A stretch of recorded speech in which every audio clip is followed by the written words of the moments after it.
The check sat on the mahogany table between us, made out for exactly $200,000. My name was written in neat cursive across the pay to the order of line. I stared at it, then at the divorce papers placed carefully beside it, then at the four faces watching me with varying degrees of disgust, pity, and impatience. Nathan's mother, Patricia, sat at the head of the table in her pristine blue suit, her perfectly manicured nails drumming against the wood. Nathan slumped in his chair to her right, unable to meet my eyes. His father, Robert, stood by the window in his green golf shirt, arms crossed. And there, in the chair that used to be mine during family dinners, sat Sienna, her hand resting protectively over her rounded belly. "We think this is more than generous," Patricia said, her voice clipped and businesslike. "Considering the circumstances." I wanted to laugh. I wanted to scream. Instead, I sat perfectly still in my red dress, the one Nathan used to say made me look like a queen. The irony was not lost on me. "Let me make sure I understand," I said slowly, my voice steadier than I felt. "You want me to sign divorce papers, take this money, and disappear from Nathan's life. All because his mistress is pregnant. With triplets," Sienna added, her voice sickeningly sweet. She rubbed her belly again. 3 boys. Nathan's very excited. The words hit me like physical blows. 3 years of trying. 3 years of fertility treatments, negative pregnancy tests, tears, and hope that slowly died month after month. 3 years of Nathan holding me while I cried, promising me we would figure it out together, that it did not matter, that I was enough. All lies. When did this start? I asked Nathan directly. He flinched but still would not look at me. "That's not important," Patricia interjected. "What's important is moving forward. Sienna is due in 2 months. We want this settled before the babies arrive. Cleanly and quietly." "Cleanly," I repeated. The word tasted bitter. Robert cleared his throat from his position by the window. "Brielle, you're a smart woman. You know this marriage has been struggling. No children in 3 years, Nathan's career taking off, you two barely speaking anymore. This is best for everyone." That was not true. Our marriage had been fine until 6 months ago when Nathan started working late every night. When he stopped touching me. When he looked at me like I was a stranger. Now I knew why. "How long?" I asked again, my eyes locked on Nathan. "How long have you been sleeping with her?" Sienna shifted uncomfortably. Nathan finally looked up, and I saw guilt flash across his face before he hardened his expression. "Does it matter?" he asked. "Yes," I said firmly. "It matters to me." He sighed. "A year. Maybe more." The room spun. A year. While I was taking hormones that made me sick. While I was tracking my cycle, eating special foods, doing everything the doctors recommended. While I was blaming myself for not being able to give him children. He was creating them with someone else. "You should take the money, dear," Patricia said, her tone gentler now, almost pitying. "It's enough to start over somewhere. Make a new life. You're still young enough." "We've already drafted the divorce papers," Robert added. "Simple. No fault. Quick." I looked at the papers. They had thought of everything. I would get nothing from the marriage. No alimony, no split of assets. Just the $200,000 and a clean break. "And if I say no?" I asked. Patricia's face hardened. "Then we do this the difficult way. We have an excellent legal team, Brielle. And frankly, a childless wife has very little standing when the husband can provide children elsewhere." The cruelty of it took my breath away. This was not just Nathan leaving me. This was his entire family erasing me. Sienna leaned forward, her expression almost sympathetic. "I know this is hard. But wouldn't you rather start fresh? Find someone who can really appreciate you? Nathan and I, we're going to be a family now. 3 boys need their father." Something in me snapped. Not into anger, but into crystalline clarity. These people wanted me gone. They wanted me to cry, to beg, to make this difficult. They expected me to fight for a man who had already chosen someone else. A man who had let his mistress sit at his family's table while they offered me money to disappear. But I was done being what they expected. I picked up the pen. Nathan's head jerked up. "Brielle?" I ignored him and read through the divorce papers carefully. Everything was as they said. I would walk away with nothing from our 3-year marriage except the $200,000. Our small house would go to Nathan. The car we bought together would go to Nathan. Everything would go to Nathan. Fine. I signed every page, my signature clear and deliberate. Patricia looked surprised, then pleased. "Well, that was easier than expected." I picked up the check and folded it carefully. "I have conditions." Robert frowned. "The papers are already signed." "Not legal conditions," I said. Personal ones. You want me gone, I'll go. But I never want to hear from any of you again. No calls, no emails, no social media. Nathan, you don't get to change your mind in 6 months when reality sets in. You made your choice. Live with it. Nathan's face went pale. Brielle, please, can we just talk? No, I cut him off, standing up. We're done talking. You've been lying to me for over a year. You let your family humiliate me. You sat there while they offered me money to disappear from your life. There's nothing left to say. I looked at Sienna, really looked at her. She was younger than me by maybe 5 years. Pretty in a conventional way. Her blue maternity dress was expensive, probably bought with Nathan's money. Good luck, I told her. You're going to need it. Her confident expression faltered. I turned back to Patricia. I'll be out of the house by tomorrow. You can have your lawyers send the final papers wherever they need to go. Where will you go? Robert asked. I smiled for the first time since sitting down. That's none of your business. I walked out of that conference room with my head high, the check in my purse and divorce papers signed. Behind me, I heard Nathan call my name, heard his chair scrape as he stood. I did not turn around. I did not look back. I walked out of the building and into the parking lot where my car waited. The afternoon sun was bright, almost too bright. I sat in the driver's seat and gripped the steering wheel. Then, only then, did I let myself feel it. The grief, the rage, the humiliation. I sat in that parking lot and cried until I had no tears left. When I was done, I wiped my face, started the car, and drove home to the house I had shared with Nathan. The house I would leave tomorrow. The life I would abandon. I had $200,000 and nothing to lose. It was time to disappear. I spent that entire night packing. Not everything, just what mattered.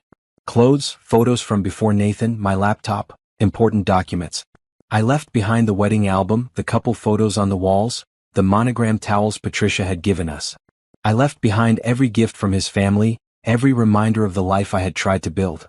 The house felt like a museum of my failures. The nursery we had started to plan, now just an empty room with paint samples still taped to the wall. The kitchen where I had cooked countless dinners that Nathan was too busy to eat. The bedroom where I had slept alone for the past 6 months, pretending not to notice the distance growing between us. I packed it all into 3 suitcases. At 3 a.m., I sat at the kitchen table with my laptop and booked a one-way ticket to Barcelona, Spain. I had studied abroad there for a semester in college and fallen in love with the city. I still remembered enough Spanish to get by. It was far enough away that I would never accidentally run into anyone from my old life. The flight left in 18 hours. I called the bank as soon as they opened and deposited the check. $200,000. It posted immediately, like my marriage had been a simple transaction. Money in exchange for silence and distance. Then I called a lawyer, not one of the fancy ones Patricia's family used, but a straightforward woman named Beverly who specialized in quick divorces. I sent her copies of the signed papers.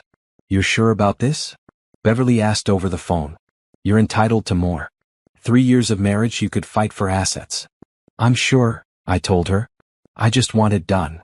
Where can I reach you for the final papers? I gave her an email address. I'm leaving the country. Email only. Beverly was quiet for a moment. Good for you, she finally said. Get out. Start over. Don't look back. I did not tell Nathan I was leaving. I did not tell any of our mutual friends, though I suspected they all knew about Sienna anyway. Small town gossip moved fast. I was probably the last to know, the pathetic wife who could not see what everyone else saw. I changed my phone number. I deleted all my social media accounts. I wanted to be a ghost. At noon, a moving company came to pick up the boxes I was shipping to a storage unit. Everything else I left. The furniture, the kitchen supplies, the decorations. Let Nathan and Sienna enjoy them. I was carrying my 3 suitcases to my car when Nathan pulled into the driveway. He jumped out of his vehicle, his face panicked. Brielle, wait, he called, jogging toward me. Please. We need to talk. I loaded the last suitcase into my trunk and turned to face him. In the bright afternoon sun, he looked older than his 30 years. Tired. Stressed. Good. There's nothing to talk about, I said calmly. I signed your papers. The divorce will be final in a few weeks. You got what you wanted. I never wanted this, he said desperately. Not like this. If you would just listen. Listen to what, Nathan? More lies? You've been cheating on me for over a year. Your family treated me like garbage. Your girlfriend is pregnant with triplets. What could you possibly say that would matter? He ran his hands through his hair, a gesture I used to find endearing. Now it just irritated me. It got complicated, he said. Sienna, she just understood the pressure I was under at work. You and I, we were barely connecting. The fertility stuff was so stressful. She was easy to talk to. So you slept with her? I said flatly. It was a mistake, he insisted. I never meant for it to go this far. And then she got pregnant and my mother got involved and everything spiraled. But Brielle, we can still fix this. We can. No, I interrupted. You cannot fix this. You destroyed 3 years of marriage because it got hard. Because I could not give you children. Because your mistress was easy to talk to. You do not get to fix that.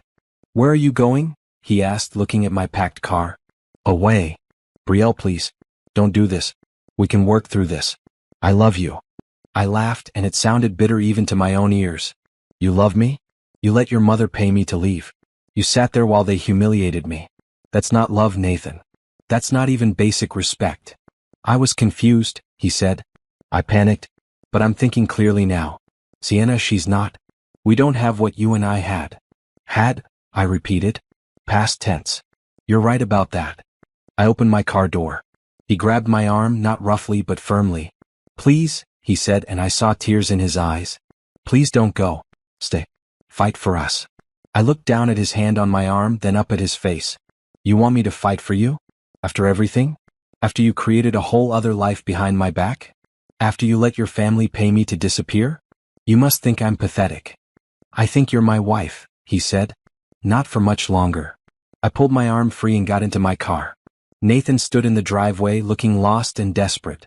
Part of me, a tiny part, felt sorry for him. But the larger part, the part that had been broken and humiliated, felt nothing. I drove away and did not look in the rearview mirror.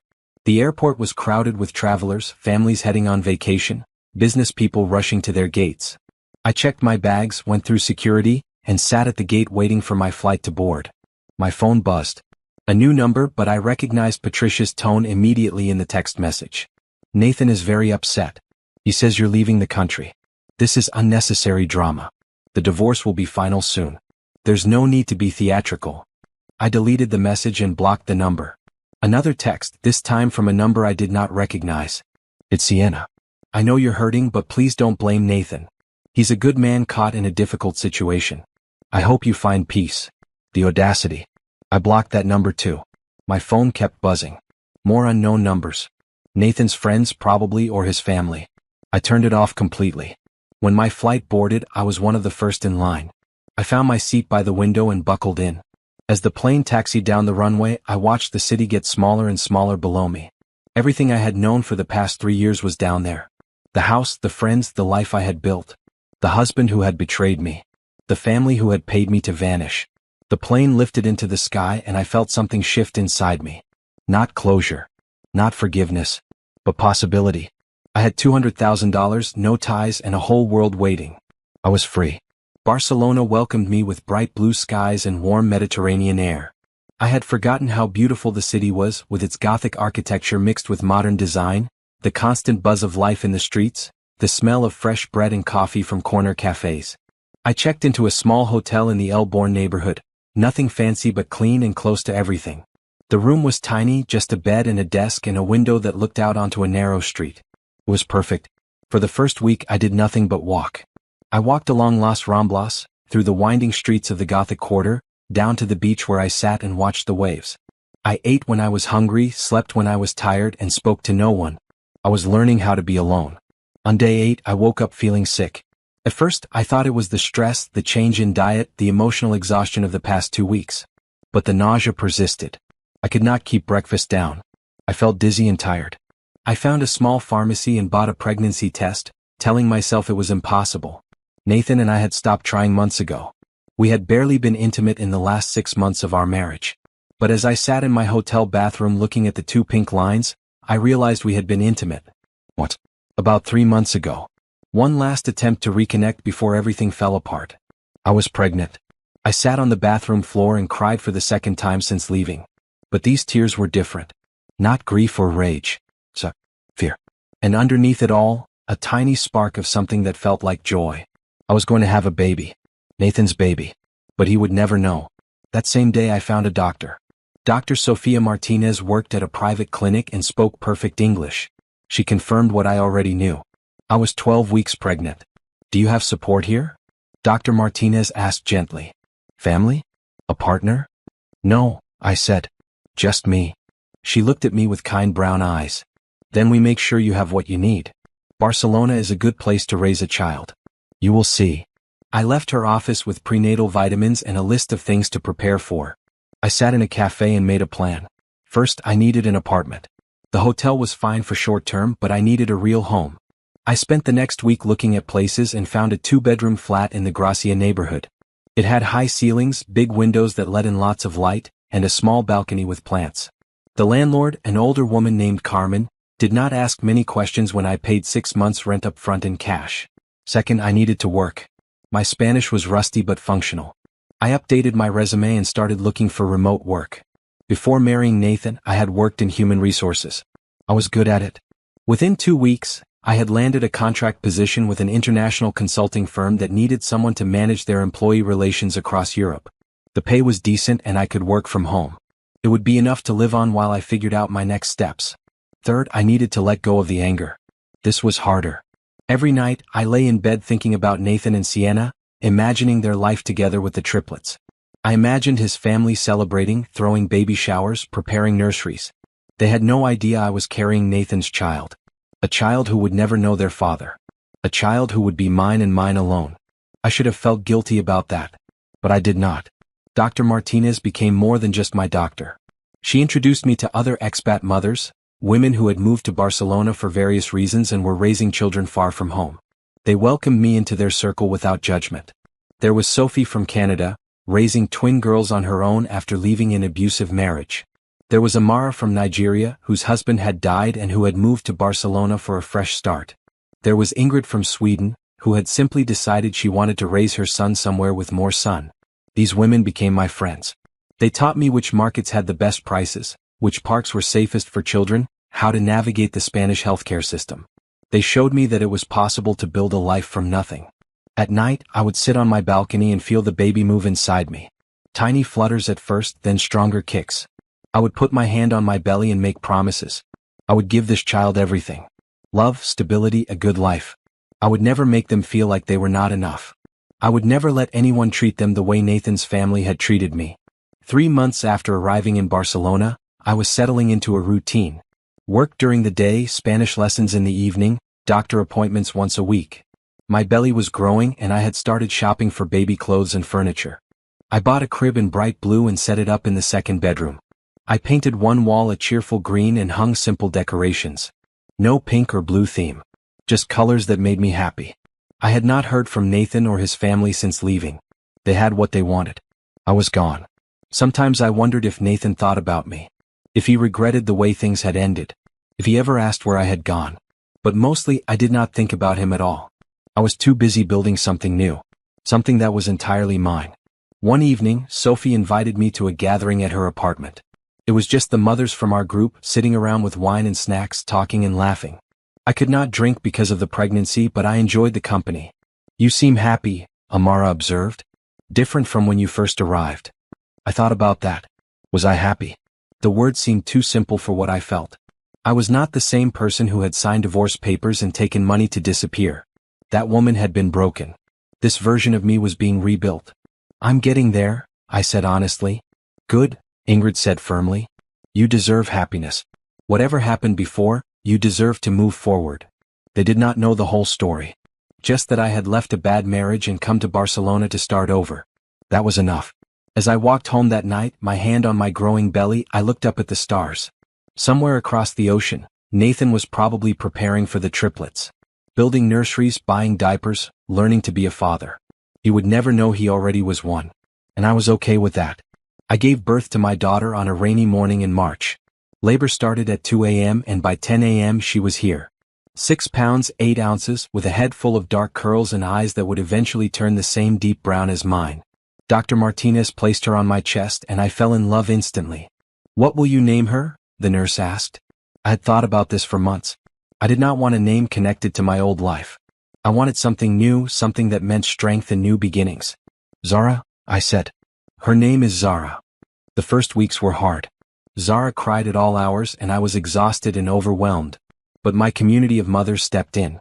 Sophie brought meals. Amara taught me how to swaddle. Ingrid came over in the middle of the night when I called her crying because I could not get Zara to stop fussing. I learned what it meant to have real support. While I was adjusting to motherhood in Barcelona, thousands of miles away in my hometown, Sienna was giving birth to triplets. I did not know this at the time.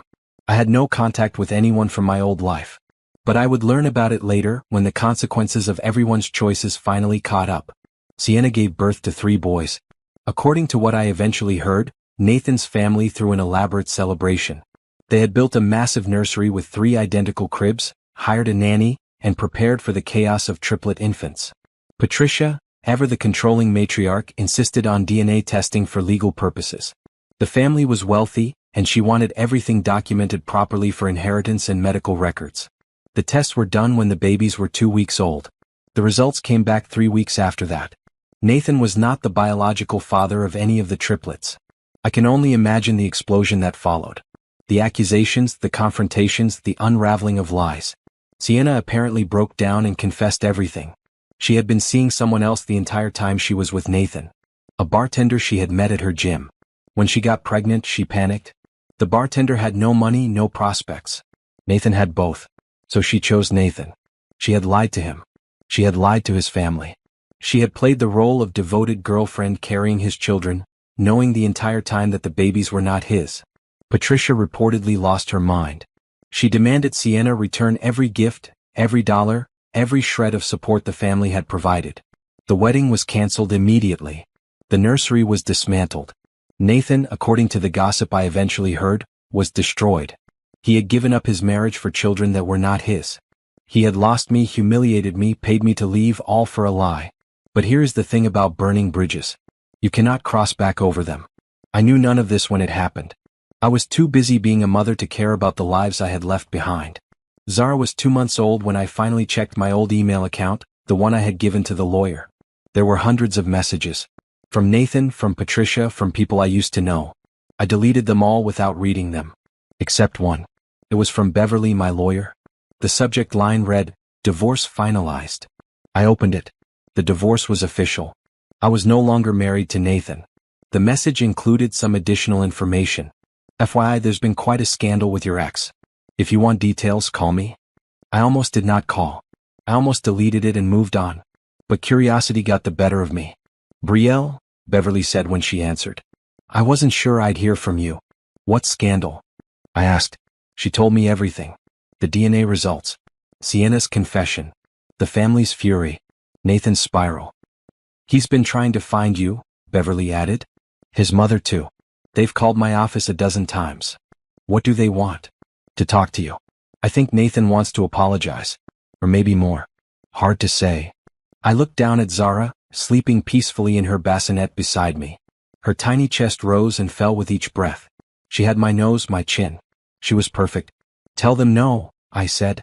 "Tell them to stop trying to contact me." "Already did," Beverly said. "But I figured you should know what's happening back here. In case they somehow track you down." "They won't," I said confidently. I made sure of that. After hanging up, I sat with this new information. Part of me, a petty part, felt satisfaction. Nathan had gotten exactly what he deserved. He had chosen a liar over me and it had cost him everything. But mostly I felt nothing. That chapter of my life was closed. Still, done. Nathan's misery did not make me happy. It just made me grateful I had left when I did. I picked up Zara and held her close, breathing in her baby smell. "You're my happy ending," I whispered to her. "You and our new life. That's all that matters." Zara was 6 months old when I started getting restless. I loved being a mother, but I needed more. I needed purpose beyond diapers and feeding schedules. My contract work was fine, but it was not fulfilling. I was helping other companies manage their employees, but I wanted to build something of my own. One afternoon, I was at the park with Sophie and Amara. Our children played on blankets while we talked. "I'm thinking of starting a business," I said suddenly. "What kind?" Amara asked. "Something to help women like us. Women who are starting over in a new country." I had no idea what I was doing when I got here. I got lucky finding you all, finding Dr. Martinez, figuring out the system. But what about women who don't get lucky? Sophie sat up straighter. "That's brilliant. What would you offer?" Ideas started flowing. Relocation consulting. Help finding apartments, doctors, schools. Navigating visa requirements. Connecting women to communities. Job search assistance. I could do this remotely, I said, excitement building. Women could hire me before they even move. I could set everything up, make the transition smooth. You should do it, Ingrid said firmly when I brought it up at our next gathering. You're good at organizing. You understand what it's like to start from nothing. I spent the next month building the business plan. I researched the market, identified my target clients, created service packages. I designed a website with the help of a freelancer. I called the company New Horizons Relocation. Simple, clear, hopeful. I launched in September when Zara was 8 months old. My first client was a woman from Australia leaving an abusive relationship.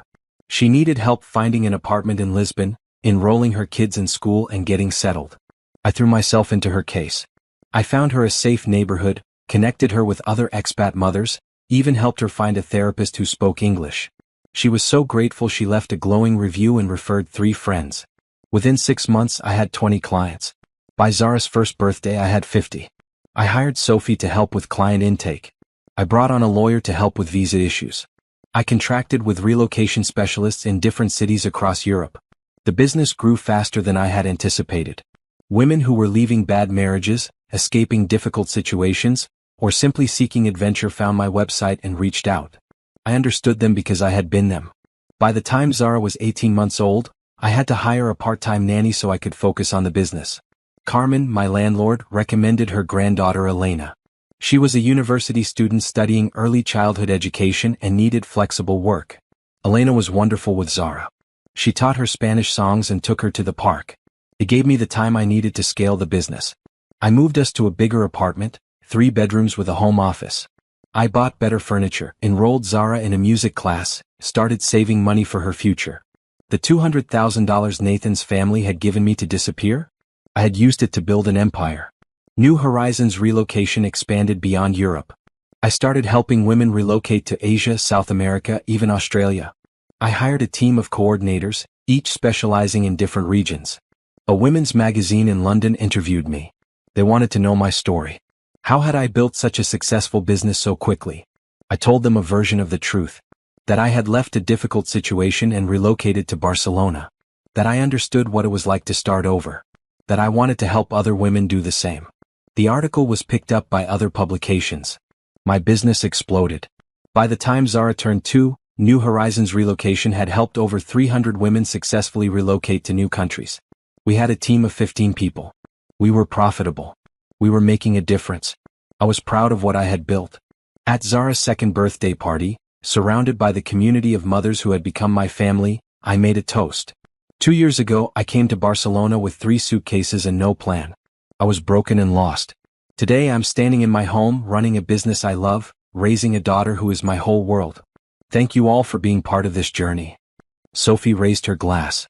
To new beginnings and second chances. To women who rebuild, Amara added. To Brielle and Zara, Ingrid finished. We drank and laughed and celebrated. Zara smashed her face into her cake, getting frosting everywhere. It was perfect. That night, after everyone had left and Zara was asleep, I sat in my office and looked at my business reports. We were on track to help 500 women this year. I was already planning to expand into Africa and the Middle East. I had built this. From pain and betrayal, I had created something meaningful.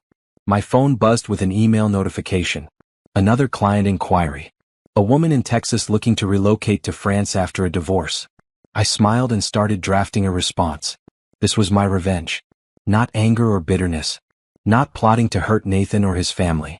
My revenge was building a life so good that I never looked back. I did not know the full extent of Nathan's downfall until much later. Information trickled to me through unexpected sources over the following months. The first hint came from an old college friend who found me on LinkedIn. Her name was Rachel, and we had been close before I married Nathan and gradually lost touch. Brielle? Is this really you? Her message read. I heard you moved abroad. Can we catch up? I hesitated before responding. But Rachel had been genuine and I was curious. We scheduled a video call. When her face appeared on the screen, she looked exactly the same. Warm smile, kind eyes. Look at you, she said. You look amazing. Happy. I am, I said honestly. How are you? We chatted about her life, her job, her recent engagement. Then she hesitated. I have to ask, did you hear what happened with Nathan? Some of it, I admitted. The DNA results. The breakup with Sienna. Rachel's eyes widened. There's more. So much more. She told me everything she had heard through mutual connections. After the DNA scandal broke, Sienna had disappeared. Took the triplets and moved across the country to live with her parents. The bartender who was actually the father wanted nothing to do with them. Nathan's reputation at work had suffered. He worked for his father's commercial real estate firm, and the gossip about his personal life had leaked to clients and colleagues. His father was furious about the embarrassment.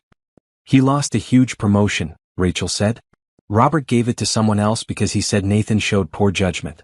The whole family is apparently barely speaking to him. Patricia, always image-conscious, was mortified. She had thrown an elaborate baby shower, sent birth announcements, bragged to all her friends about becoming a grandmother to triplets. Now she had to explain that none of it was true. She's been in therapy, Rachel added. At least that's what I heard. The whole thing really messed with her. And Nathan? I asked, surprising myself with the question. Rachel's expression turned sympathetic. He's not doing well, Bree. He's been trying to find you. He hired a private investigator. My stomach dropped. What? Don't worry. The investigator came up empty. You really disappeared. But Nathan's been obsessed. He keeps saying he made the biggest mistake of his life. That he lost the only woman who really loved him. I felt a flash of anger. He lost me because he chose to. He cheated. He lied. He let his family humiliate me. I know, Rachel said quickly. I'm not defending him. I'm just telling you what's happening. He's a mess, Brielle. Drinking too much. Showing up late to work. His friends are worried. Part of me, the part that had loved Nathan once, felt a twinge of concern. But the larger part, the part that remembered sitting in that conference room while his family offered me money to disappear, felt nothing. That's not my problem, I said. I know. You're right. I just thought you should know. After the call ended, I sat thinking. Nathan was suffering. His life had fallen apart. Everything he thought he wanted had turned out to be lies and illusions. And I was thriving. I had built a business. I was raising a beautiful daughter. I had real friends, a community, a purpose. The difference was stark. A few weeks later, Beverly called me. I need to tell you something, she said without preamble. Nathan's lawyer reached out. Again. This is the 5th time. What does he want? Nathan wants to settle some financial matters. He's claiming you're entitled to more from the divorce. He wants to give you money. I laughed. I don't want his money. That's what I told them. But Brielle, there's something else. He's been asking questions. About whether you're in contact with anyone from your old life. Whether you're happy. Whether you've moved on. Tell him it's none of his business. I did. But his lawyer is persistent. I think Nathan is trying to build a case to find you. I felt a chill. Can he do that? Not legally. The divorce is final. You have no obligation to stay in contact. But if he's determined enough, with enough money, he might find you anyway. That night I couldn't sleep. The thought of Nathan finding me, showing up in Barcelona, disrupting the life I had built, terrified me. I hired my own lawyer, a sharp woman named Isabel who specialized in privacy law. I had her send a legal letter to Nathan through his attorney. The message was clear. Any attempt to locate me, contact me, or interfere in my life would result in legal action for harassment and stalking. I also changed my business registration to make it harder to trace back to me personally. I hired a business manager to be the public face of New Horizons relocation.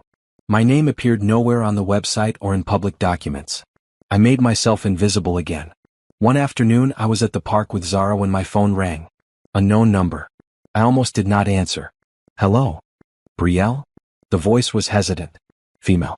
Familiar. Who is this? It's Patricia. I almost hung up. But curiosity stopped me. How did you get this number? It wasn't easy, she admitted. I had to hire someone. Please don't hang up. I need to talk to you. We have nothing to discuss. Please. Just 5 minutes. Against my better judgment, I listened. Patricia's voice was different from the cold, businesslike tone I remembered. She sounded tired. Defeated. I owe you an apology, she said. What we did to you, what I did, it was cruel and wrong. I was so focused on protecting Nathan, on controlling the situation, that I didn't see how badly we were treating you. You paid me to disappear, I said flatly. I know. I thought I was solving a problem. I didn't realize I was destroying my son's life. Or that Sienna was lying to all of us. That's not my problem, Patricia. I know. You're right. I just wanted to say I'm sorry. And that Nathan is sorry too. He's been a wreck since you left. The thing with Sienna falling apart just made it worse. He realizes now what he lost. He lost it when he cheated on me. I know, she said quietly. We all failed you. If there's any way to make amends. There isn't, I interrupted. What's done is done. I've moved on, Patricia. I have a good life. I don't need apologies or amends or anything from you or Nathan. I need you to leave me alone. Are you happy? She asked suddenly. Please, just tell me that. Are you happy? I looked at Zara playing in the sandbox with Elena. My beautiful, perfect daughter who would never know her father. Who would grow up surrounded by love and support and possibility. Yes, I said. I'm very happy. Patricia was quiet for a long moment. Good. That's good. I'm glad. Then she hung up. I blocked the number immediately. I called Isabel and told her what happened. She sent another legal letter, this one even more forceful. The call stopped after that. But the damage was done. I knew now that Nathan was looking for me. That his family was trying to reach me. That my peaceful life in Barcelona was not as secure as I thought. I doubled down on my privacy. I became even more careful about my digital footprint. I made sure Elena knew never to post photos of Zara online without permission. I was not running anymore. But I was protecting what I had built. And I would not let anyone, not Nathan, not his family, not anyone from my past, take it away from me. 2.5 years after arriving in Barcelona, I was interviewed by an international business magazine. They were featuring women entrepreneurs who had built successful companies from scratch. The reporter, a sharp woman named Catherine, met me at my office. We now had a proper workspace in a modern building near the beach with a conference room, individual offices for my managers, and a small lounge area. Tell me about New Horizons relocation, Catherine began. How did you go from an idea to a multinational operation in less than 3 years? I chose my words carefully. I saw a need. Women who were relocating internationally often felt lost and alone. I wanted to create a service that made that transition easier. But what made you qualified to do this? Personal experience, I said simply. I relocated to Barcelona myself. I know what it's like to start over in a new country with nothing. The article came out 2 months later. It was a full feature with photos of my office, my team, and me. They called me a relocation pioneer, and highlighted that we had helped over 700 women successfully start new lives in different countries. The publicity was massive. My client inquiries tripled. I had to hire 5 more coordinators just to keep up with demand. A venture capital firm in London reached out. They wanted to invest in New Horizons, help us expand even further, maybe franchise the model. I took the meeting but turned down the investment. I did not want outside control. This was my company built on my terms. I would grow it at my own pace. Instead, I took out a business loan and opened offices in London and Dubai. I hired local teams in each location. We started offering additional services, job placement, cultural training, even trauma counseling for women leaving abusive situations. New Horizons became more than a relocation service. It became a lifeline. I was invited to speak at conferences about entrepreneurship and women's empowerment. At first I said no. I did not want the attention. But my team convinced me it was good for business. My first speaking engagement was in Paris. I stood on stage in front of 300 people and told a carefully edited version of my story. I talked about feeling lost and finding purpose. About turning pain into productivity. About building something meaningful from nothing. I did not mention Nathan. I did not mention the affair or the payoff or the humiliation. But women in the audience understood anyway. They saw themselves in my story. After the talk, a line of women waited to speak with me. They shared their own stories of starting over. They thanked me for giving them hope. That was when I realized my business was not just about making money. It was about creating a community of women who refused to let their circumstances define them. Zara was 3 now, attending a bilingual preschool where she was learning Catalan along with Spanish and English. She was bright, curious, and fearless. Every day she amazed me. "Mama, look," she would say, showing me a drawing or a new dance move. "I made this." "It's beautiful," I would tell her. And I meant it. Everything about her was beautiful. Elena still helped with childcare and Zara adored her. But I made sure to be present for important moments. I attended every school event, every doctor appointment, every milestone. Being a single mother and a business owner was exhausting. But it was also fulfilling in ways I had never imagined. One evening, I was putting Zara to bed when she asked, "Mama, why don't I have a daddy?" I had prepared for this question, but it still hurt. Some families have mamas and daddies, I said carefully. Some have two mamas or two daddies. Some, like us, have just a mama. Every family is different. But where is my daddy? I took a breath. Your daddy lives far away. He doesn't know about you. But you have me and Elena and Sophie and Amara and all our friends. You have lots of people who love you. She thought about this. Do you love me most? More than anything in the whole world. Okay, she said, satisfied. That's enough. I kissed her forehead and tucked her in. She fell asleep clutching her favorite stuffed rabbit. That night, I sat in my office looking at photos from a recent company retreat. My team of 23 employees from 5 countries. All dedicated to helping women rebuild their lives. I thought about the woman I had been 3 years ago, sitting in a conference room signing divorce papers while my husband's pregnant mistress watched. That woman had felt worthless. Disposable. Used up. This woman, the one I had become, was strong. Successful. Respected. I had built this. Not for revenge, though that was a nice side effect. But for me. For Zar. For every woman who needed proof that you could lose everything and still create something beautiful. My phone buzzed. An email from a new client. A woman in South Africa looking to relocate to Barcelona after leaving a 20-year marriage. I smiled and started typing my response. This was my life now. Helping women find their new beginnings. And I loved every minute of it. Zar had just turned 3.5 when Nathan found me on social media. I had been so careful. My personal accounts were private and under a different name. But my business had a public presence. New Horizons Relocation had a Facebook page, an Instagram account, a LinkedIn profile.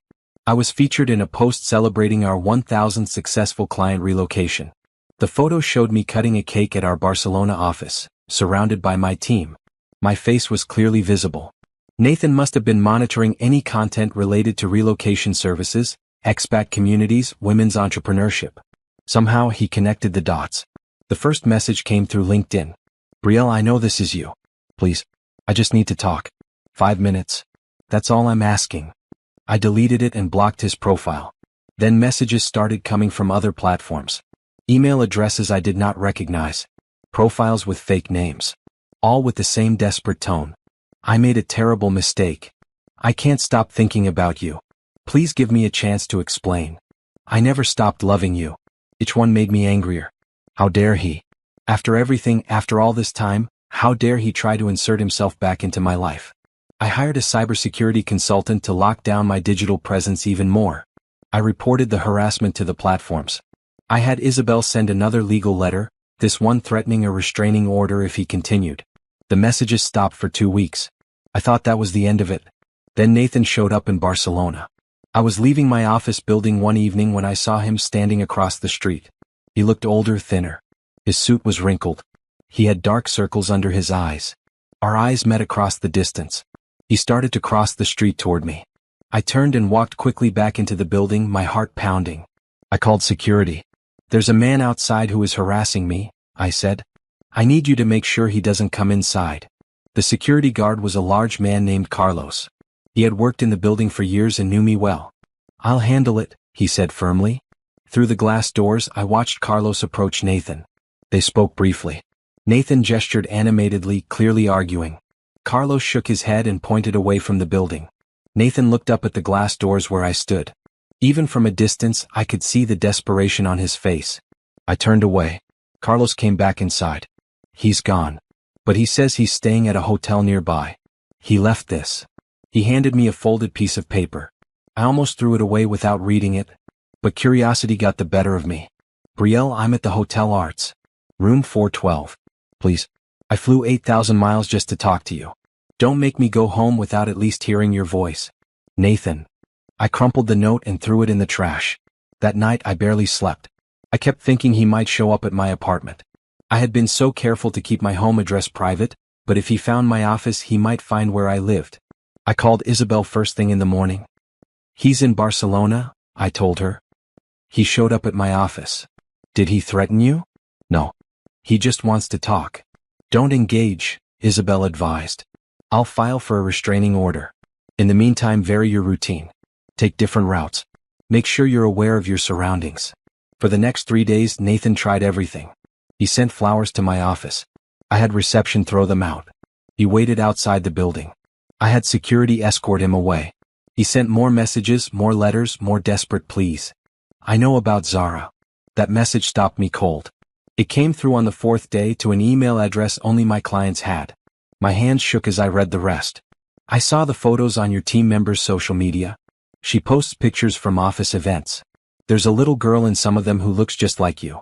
She has your eyes. She looks about 3 years old. Is she mine, Brielle? Please. You have to tell me.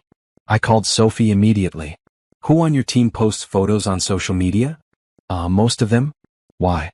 Someone saw Zara in the background of a photo. Can you ask everyone to take down any posts that show her?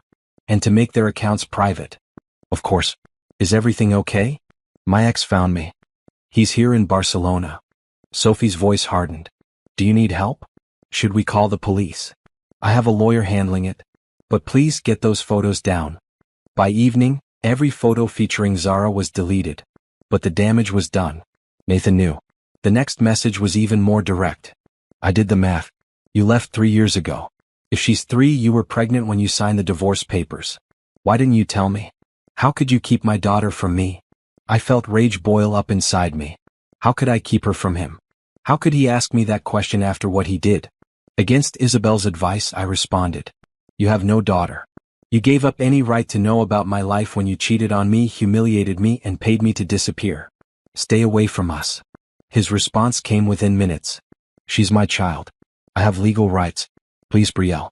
Let's not do this through lawyers. Let's talk like adults. I just want to meet her. I just want to see my daughter.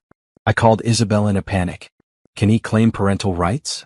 It's complicated, she said carefully. If he can prove paternity, he might have a case. But he would need to file in Spain, where Zara lives. And you would have a strong argument that he abandoned you while you were pregnant, that he has never been part of her life, that his sudden interest is disruptive. What do I do? Don't acknowledge that she's his. Don't engage with him at all. Let me handle this legally. But Nathan was relentless. He waited outside Zara's preschool the next day. I found out when the director called me. There's a man here claiming to be Zara's father. He's asking to see her. We didn't let him in, but he's causing a scene outside. I called the police. I called Isabel. I left work immediately and drove to the school. When I arrived, police were already there. Nathan stood on the sidewalk arguing with them. When he saw me, his face crumpled.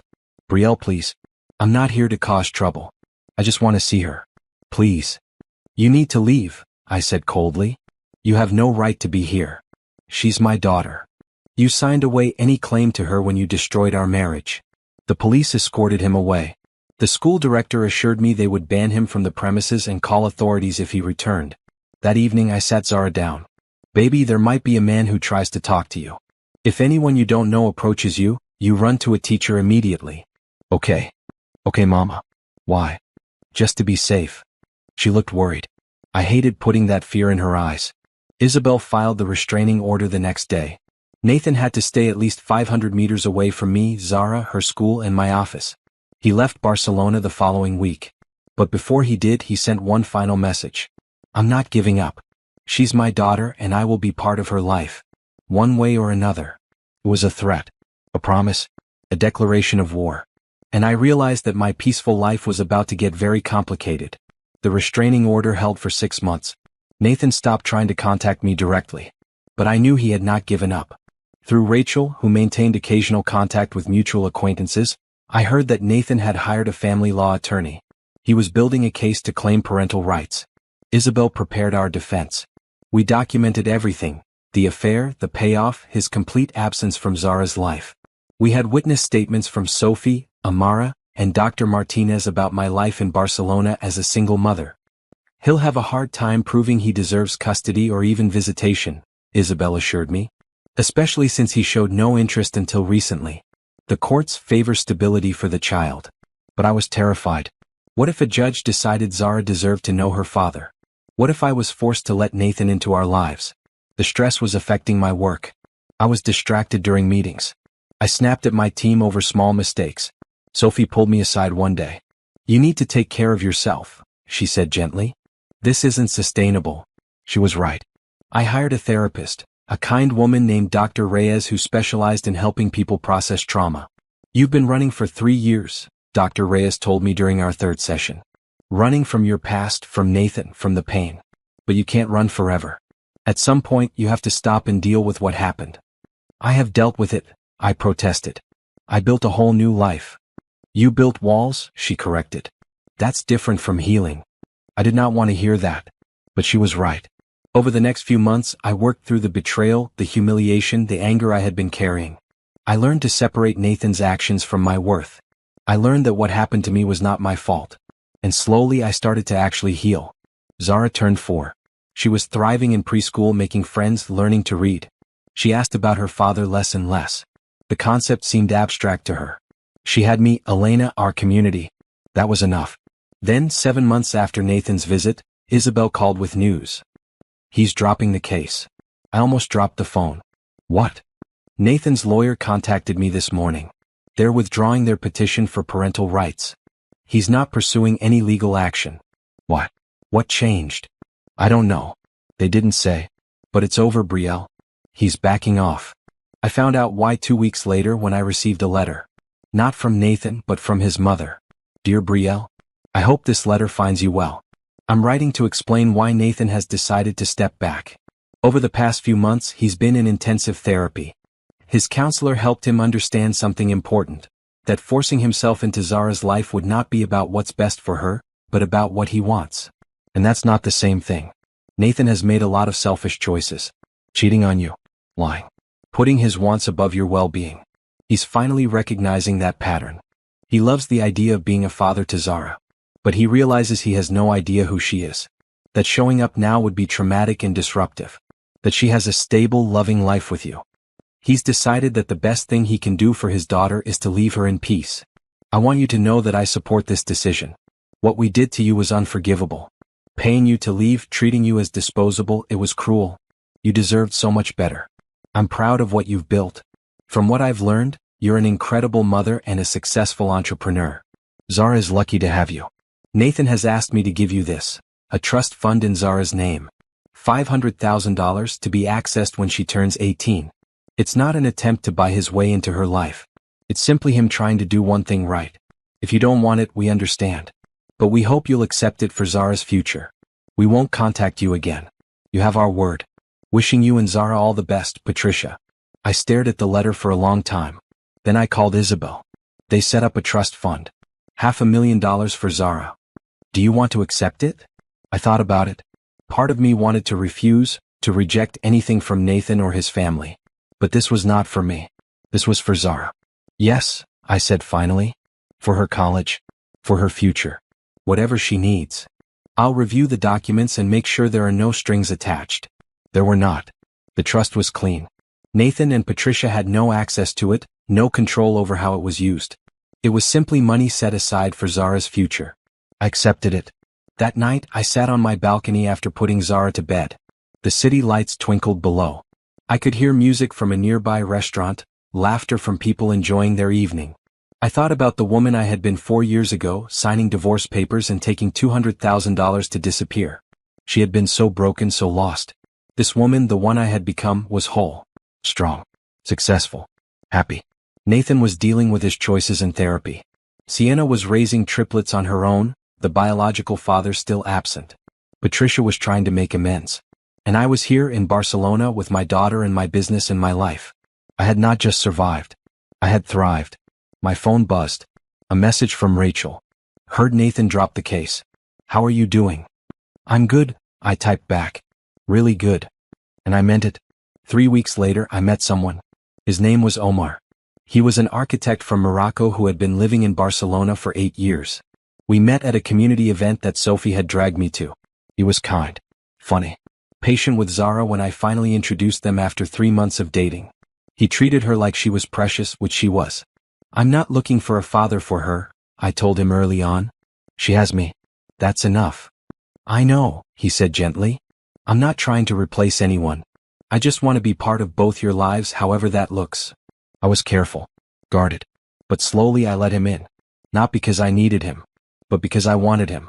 There was a difference. On Zara's 5th birthday, we threw a big party at a park near the beach. All our friends came, their kids running around, everyone laughing and celebrating. Omar helped me set up decorations. Elena brought a cake she had made herself. Sophie, Amara, and Ingrid organized games for the children.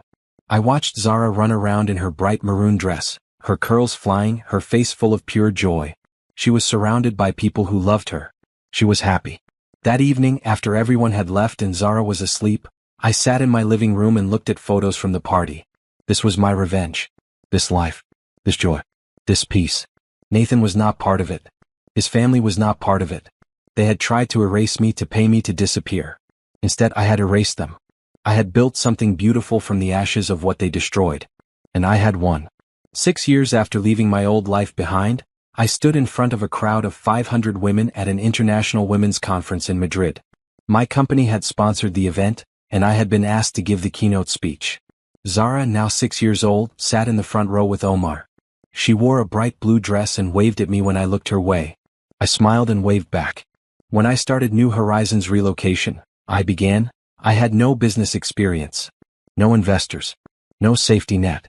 What I had was determination and a deep understanding of what it felt like to start over with nothing. I told them about building the company, about the struggles and successes, about the 2,500 women we had helped relocate to 47 different countries.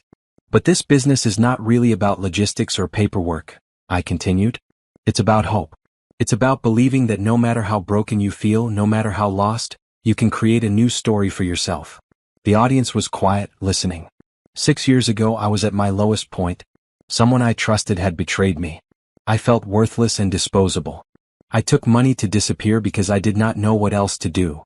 I paused, looking out at the faces watching me. That money? I used it to build this company. To create something that helps other women find their strength. That's the real story. Not the betrayal. Not the pain. The rebuilding. The choice to turn something terrible into something meaningful. The applause was thunderous. After the speech, women lined up to talk to me. They shared their stories, thanked me for my honesty, asked for advice. One woman around my age waited until the end. My husband cheated on me with my best friend, she said quietly. I feel so stupid. So used. I took her hand. You're not stupid. You trusted someone who did not deserve it. That's not your failure. That's theirs. How did you move past it? I stopped waiting for them to fix it, I said honestly. I stopped waiting for apologies or closure or justice. I just started building. Every day one small step. Eventually those steps added up to a whole new life. She hugged me, tears in her eyes. Thank you. That evening, Omar and I took Zara to a nice restaurant to celebrate. She ordered pasta and got sauce all over her face. Omar gently cleaned it off while making her laugh. Mama, can Omar come to my school play? Zara asked. Of course, baby. If he wants to. I would not miss it, Omar said, ruffling her curls. I watched them together and felt a wave of contentment. This was what healing looked like. Not forgetting the past but not being controlled by it either. 2 months later, New Horizons relocation opened offices in Nairobi and Mumbai. We now had a team of 42 people across 8 cities. The business was more successful than I had ever imagined. But the real success was not the numbers. It was the messages I received from clients. Women who told me we had changed their lives. Women who had escaped abuse, started over after divorce, or simply wanted adventure and found the courage to pursue it. You helped me leave, one woman wrote. Now I'm helping others. I'm training to be a social worker. Thank you for showing me what's possible. That was the legacy I wanted to build. On a quiet Sunday afternoon, I was at home with Zara when my phone rang. Unknown number but Spanish area code. I answered cautiously. Is this Brielle? An older woman's voice. Yes. Who is this? My name is Margaret. I'm a friend of your mother's. I went still. I had not spoken to my mother in years. We had a complicated relationship, and after marrying Nathan, we had drifted even further apart. Is she okay? I asked. She's fine. But she asked me to reach out. She's been following your company. She's proud of you. She wants to reconnect if you're open to it. I thought about this. My mother had not been supportive when I married Nathan. She had not approved of giving up my career. We had argued and stopped speaking. But maybe it was time to rebuild that bridge too. Tell her she can call me, I said. We can talk. A week later, my mother and I had our first phone call in 4 years. It was awkward at first, but gradually we found our rhythm. She apologized for not being there when my marriage fell apart. I apologized for shutting her out. I have a granddaughter? She asked, her voice breaking. Yes, Zara. She's 6. Can I meet her? Maybe. Eventually. We need to rebuild our relationship first. I understand. Thank you for giving me a chance. It was a small step, but it mattered.